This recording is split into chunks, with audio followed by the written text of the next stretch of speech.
Jacquelyn MacLennan, you're challenging the UK's decision to exclude British citizens who live outside the UK for more than 15 years from voting in the EU referendum.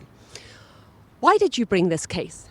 You're right. There's a rule which says that if UK citizens have lived outside the UK for more than 15 years, they then lose their right to vote.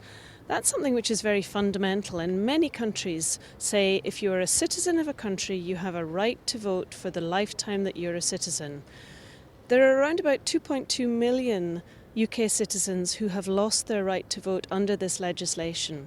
There's a referendum coming up which is going to have a fundamental impact on citizens like me who have chosen to live and work in Belgium but who maintain very close connections with the UK. And I think that removing someone's vote is a fundamental right which has been taken away. So that's a fundamental democratic right. And for a country like the UK to do that, that seems to me to be very questionable.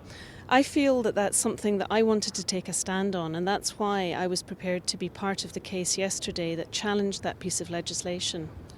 And how did yesterday's hearing go in the High Court?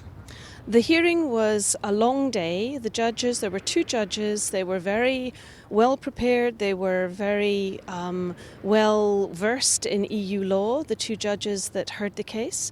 I feel that we had an opportunity to put our arguments very strongly, and I hope very much that the judgment which should come, we hope, fairly quickly, will be in our favour. Will there still be time to turn this situation around? The referendum is on the 23rd of June. It's quite a tight timetable for changing legislation. We do not want to delay this referendum. That is something which is important. However, we believe that it's perfectly possible for the government to change the law. In fact, the government itself wanted to change the law, but they simply had not found parliamentary time to do that. That is not something which would take a lot of time.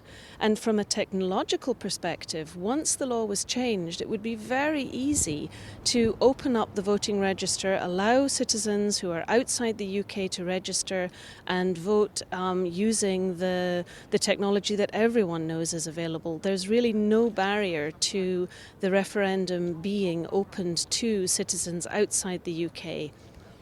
This is for all citizens outside the UK. You're making this case, for whom you're making this case.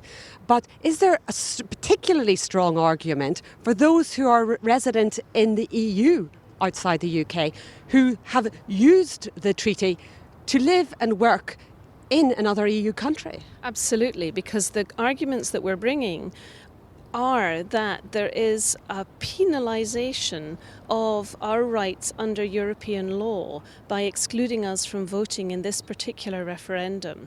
So this is indeed a case which is being brought using EU law on free movement and EU law giving us the rights as citizens of the EU under the EU treaties. The Commission has been silent on this. Would you have expected the Commission to say something in defence of those who are living outside the UK and their right to vote? I appreciate that this is something difficult for the Commission.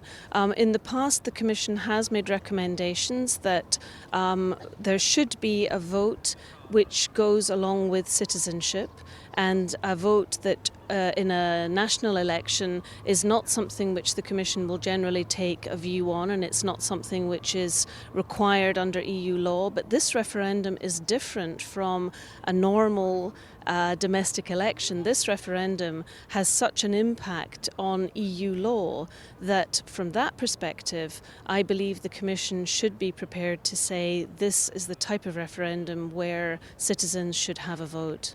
If the original decision is reversed, can we be so bold as to ask how you would vote in the forthcoming EU referendum? I'm perfectly happy to tell you how I would vote, and I hope that anyone who is a floating voter would be influenced by my passion. I believe that the UK should stay in the EU. It would be a really damaging decision for the UK itself to come out. I think it would also be damaging for the EU, for the UK to decide to come out at this time, it would be a really misconceived decision, and I hope that at the end of the day, even if there were not the votes of people like me, which I think is an undemocratic situation and an unfair situation, that those citizens who currently have the right to vote would use that right responsibly and choose to stay in the EU.